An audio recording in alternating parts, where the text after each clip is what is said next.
हरे कृष्ण। आज हम एक महान आचार्य, एक महान संत की कथा सुनेंगे। श्री जगन्नाथ दास बाबा जी। लोग उन्हें सिद्ध बाबा कहते थे। वे बड़े महान संत थे। पूरी रात बैठकर महामंत्र का जाप करते थे। तो आइए उनकी आज एक प्यारी सी कथा सुनते हैं। महापुरुष कितने दयालु होते हैं, कितने कृपालु होते हैं। एक श्री जगन्नाथ दास बाबा जी का एक सेवक था बिहारी दास, जो उनकी बहुत बाबा जी की सेवा करता, क्योंकि बाबा जी बहुत वृद्ध हो चुके थे, बुजुर्ग हो चुके थे। तो बिहारी दास उनकी सेवा करता, बहुत सेवा करता। एक बार और बिहारी दास जी उनके सेवक उनकी बहुत सेवा करते थे। एक दिन बिहारी दास जी की तबीयत बहुत खराब हो गई और दिन ब दिन तबीयत खराब होती जा रही, होती जा रही, होती जा रही। आखिर उनको जो वैद्य थे, जो डॉक्टर थे, उनकी तरफ से जवाब हो चुका था कि बस अब ये आज की रात भी मुश्किल निकालेंगे। बिहारी दास जी जो है, जो बाबा जी के सेवक थे, कि ये बिहारी दास जी की इतनी तबीयत खराब हो चुकी है कि आज की रात भी मुश्किल निकालेंगे। तब बाबा जी ने सोचा, अच्छा ये तो बहुत अच्छा भजन करता है, बहुत अच्छी सेवा करता है, पर हम इसको जाने नहीं देंगे। ठीक है, हम इसको जाने नहीं देंगे, अर्थात हम इसकी मृत्यु नहीं होने देंगे। और बिहारी दास जी सोए हैं, बहुत तेज बुखार है, शरीर दुर्बल हो चुका है। श्री जगन्नाथ दास बाबा जी उनके पास में बैठ गए।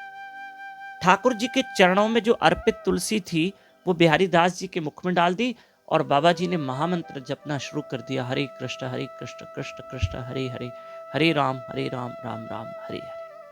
आज हम इस सेवक को जाने नहीं देंगे, इनको अभी और सेवा करनी है। श्री जगन्नाथ दास बाबा जी को लोग सिद्ध बाबा कहते थे।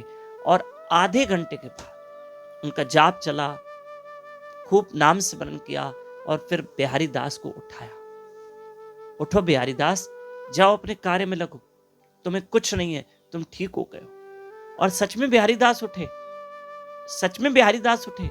और बाबा जी ने कहा, जाओ, अब तुम्हें कोई तकलीफ नहीं, कोई बुखार नहीं, कोई तुम्हारी मृत्यु नहीं होने वाली।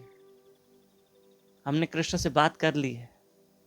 बाबा जी ने कहा, जाओ अब तुम नहा धो के रेडी हो जाओ, महाप्रसाद बनाओ और ठाकुर जी को भोग लगाओ और हमें भी खिलाओ और स्वयं भी ग्रहण करो। और बिहारी दास उठ गए, स्नान करने लगे, भोग बनाया, प्रसाद बनाया, ठाकुर जी को भोग लगाया, बाबा जी को खिलाया, बाबा जी को भी स्नान करवाया, क्योंकि बाबा जी बड़े बुजुर्ग थे। और यूं हमारे श्री जगन्नाथ दास बाबा जी ने उस बिहारी दास को एक नया जीवन दिया।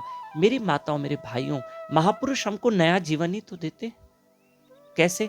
देखो पहले का क्या जीवन था हमारा, और महापुरुषों के संग में आके भक्ति कर करके अब हमारा जीवन कैसे हो गया है। हमारा जीवन बदल दिया, उन्होंने हमको नया जीवन दिया, संसारिक जीवन छुड़ा के हमको आध्यात्मिक भक्तिमय जीवन दिया। ठीक है प्रिय बंधुओं, तो महापुरुष हमको नया जीवन देते हैं।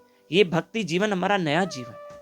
जो पुराना जीवन था, जो पहले था, जो हम मटेरियल लाइफ में रहते थे, संसार में रहते थे, पहले हम जगत में रहते थे, अब जगदीश के पास रहते हैं। पहले हम संसार में रहते हैं, अब हम अपने सर्वेश्वर प्रभु की भजन करते हैं। ये उन महापुरुषों की कृपा है। ठीक है। और 8 मई गुरुवार के दिन मोहिनी एकादशी है। और इन दिनों शाम को 4:30 से 5:15 बजे तक आप बच्चों को हमारे साथ YouTube चैनल दामोदर दास पे लाइव रखिए। बाल संस्कार मंदिर चल रहा है, ताकि बच्चों में कुछ अच्छे संस्कार आ सके, उनमें अच्छे संस्कार भरने हेतु हम ये क्लास चला रहे हैं, सोमवार से लेकर शनिवार तक, 5 मई से 10 मई तक। हरे कृष्ण।